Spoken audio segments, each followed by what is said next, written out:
Malin is the most energetic, enthusiastic, undeterred, creative person. Malin is the ultimate leader, I would say.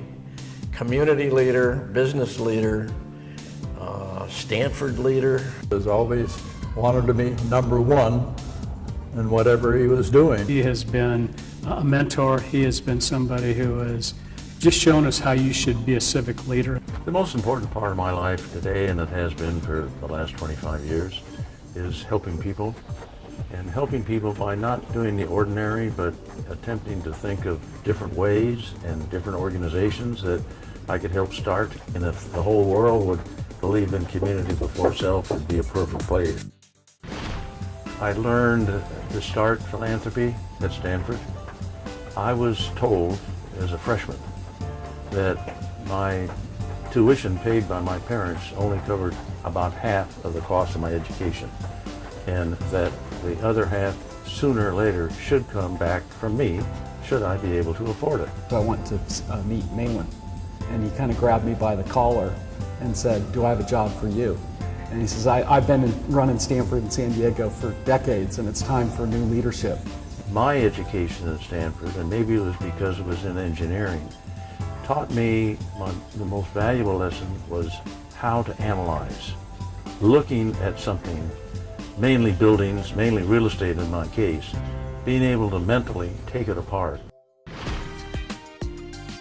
When he was running the John Burnham company, he had a group of brokers that were well-trained, honest. You could rely on them. That starts at the top. And Malin's still doing it. We've done some large projects, mostly they're mid-sized projects. We did an industrial park, for instance, in our Poway, the city of Poway in San Diego County, where we moved, for instance, 20 million cubic yards of dirt. That's a big project. The thing that I like about Malin is, because we're a university and we've got lots of students and scholarship winners, is the amount of time he will take with students in direct eye-to-eye contact, interested in them. He has his own scholarship program, which every year he meets with the students. Burnham Institute. It's now called the Stanford Burnham Institute. I think that's his pride and joy. The Stanford Burnham Institute for Medical Research today is composed of about 1,200 staff people. We are the third largest recipient of NIH funding. We have 4 centers of research. Cancer is our biggest. Malin is a provocateur for any organization. If he comes in and sees that it's not functioning right, he comes in and helps it to grow.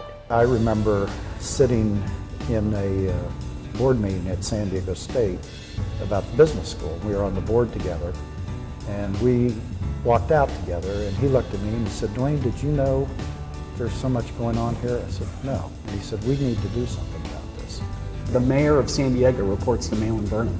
I think he's just constantly had the city's, everything about this city is in his best interests, and he's very committed to working with anybody to help make San Diego a better community. There's never a project that he has gotten involved with he didn't think could be completely successful.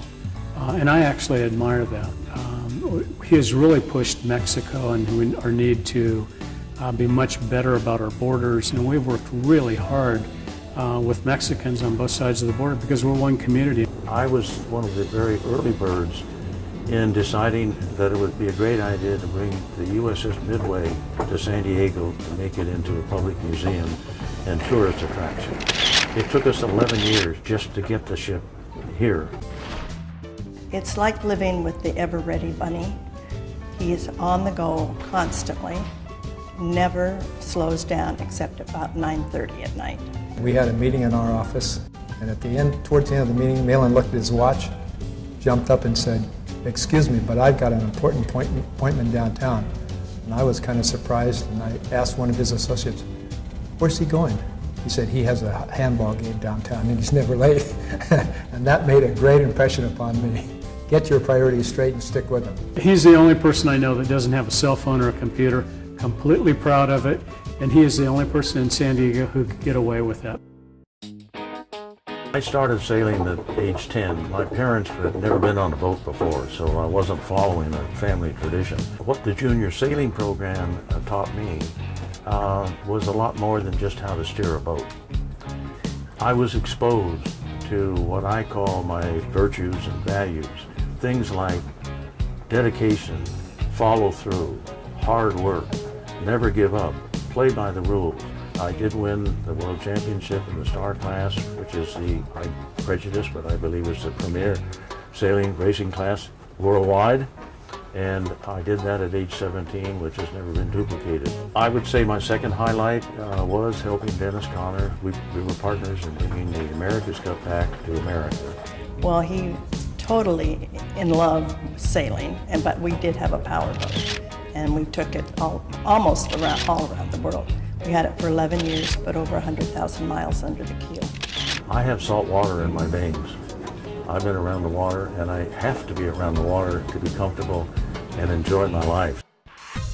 Malin plans to be around for a long time, so on his 80th birthday on the Midway ship, he promised me 25 more years. That takes me out to 105, and I'll take all of my friends over the age of 100, and we're going to the moon to celebrate my birthday.